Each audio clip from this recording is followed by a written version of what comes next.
নমস্কার বন্ধুরা, নতুন একটা ভিডিওতে তোমাদের সকলকে জানাই স্বাগতম। তোমাদের সঙ্গে রয়েছি আমি সুব্রত। তোমরা দেখছো তোমাদের প্রিয় ইউটিউব চ্যানেল কেরিয়ার উইজডম। তো বন্ধুরা, গুরুত্বপূর্ণ একটি ভিডিও নিয়ে চলে এলাম।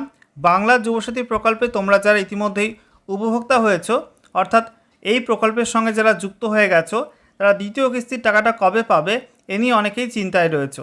তো সেই বিষয়ে গুরুত্বপূর্ণ আপডেট প্রকাশিত হয়েছে।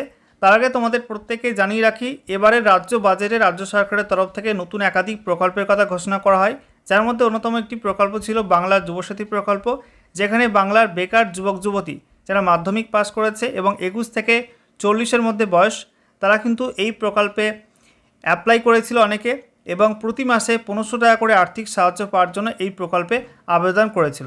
কেউ কেউ অনলাইনে পোর্টালের মাধ্যমে অ্যাপ্লাই করেছিল এবং কেউ কেউ অফলাইনে ক্যাম্পে গিয়ে শিবিরে গিয়ে অ্যাপ্লাই করেছিল। 15ই ফেব্রুয়ারি থেকে 26শে ফেব্রুয়ারি পর্যন্ত অনলাইন এবং অফলাইন মোডে ফর্ম ফিল আপ হয়েছে। তো ইতিমধ্যেই প্রথম কিস্তির টাকা অর্থাৎ 1500 টাকা ইতিমধ্যেই তোমরা মার্চ মাসে অনেকে পেয়েছো। আবার আবেদন করেও এখনও পর্যন্ত একটি কিস্তির টাকাও পায়নি এমন আবেদনকারীর সংখ্যা কিন্তু প্রচুর রয়েছে।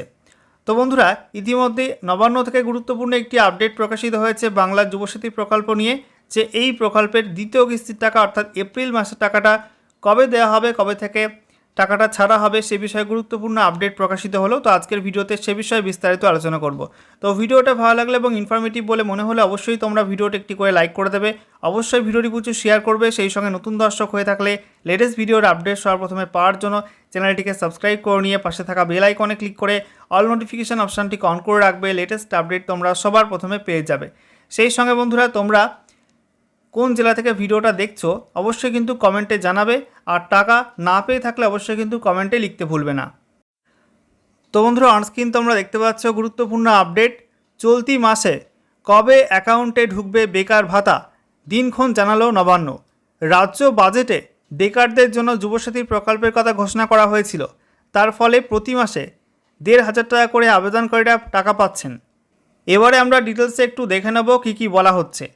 তো বলা হচ্ছে, মার্চ মাস থেকেই যুবসাথী প্রকল্পের টাকা পেতে শুরু করেছেন উপভোক্তারা। এবার দ্বিতীয় মাসের টাকাও 10ই এপ্রিল থেকে দেওয়া চালু হয়ে যাবে বলে নবান্ন সূত্রে খবর। তো দেখতেই পাচ্ছ বন্ধুরা, নবান্ন সূত্রে খবর যে আগামী 10ই এপ্রিল থেকে দ্বিতীয় মাসের টাকা, যুবসাথী প্রকল্পে দ্বিতীয় মাসের টাকা দেওয়া শুরু হয়ে যাবে। প্রথমে এই সুবিধা 1 এপ্রিল থেকে চালু হওয়ার কথা থাকলেও পরে তারিখ এগিয়ে আনা হয়।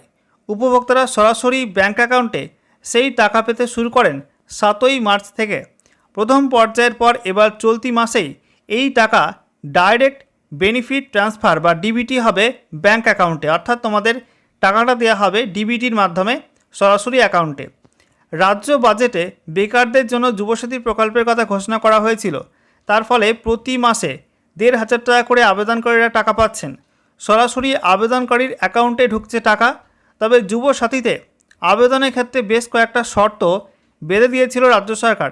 21 থেকে 40 বছর বয়সীরা আবেদন করেন, যারা রাজ্য সরকারের অন্য কোনো জনমুখী প্রকল্পের আওতায় তারা টাকা পাবেন না বলেই জানানো হয়। প্রকল্পের কথা ঘোষণার সময় জানানো হয় এপ্রিল থেকেই মিলবে এই প্রকল্পের সুবিধা। আচ্ছা, এরপরে দেখুন বলা হচ্ছে, এসআইআরের প্রতিবাদে ধর্মতলার মেট্রো চ্যানেলে ধর্নার দ্বিতীয় দিনে মমতা জানান, এপ্রিল নয়, গত 7ই মার্চ থেকেই আবেদনকারীদের অ্যাকাউন্টে ঢুকবে টাকা। প্রাথমিকভাবে আগামী 5 বছর প্রতি মাসে এই টাকা পাবেন আবেদনকারীরা। তারপরও যদি কেউ বেকার থাকেন সেক্ষেত্রে রিভিউ করে সিদ্ধান্ত নেওয়া হবে।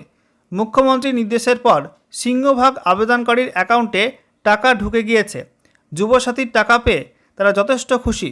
তবে কারো কারো অভিযোগ, মেসেজ পেলেও অ্যাকাউন্টে ঢোকেনি ভাতা।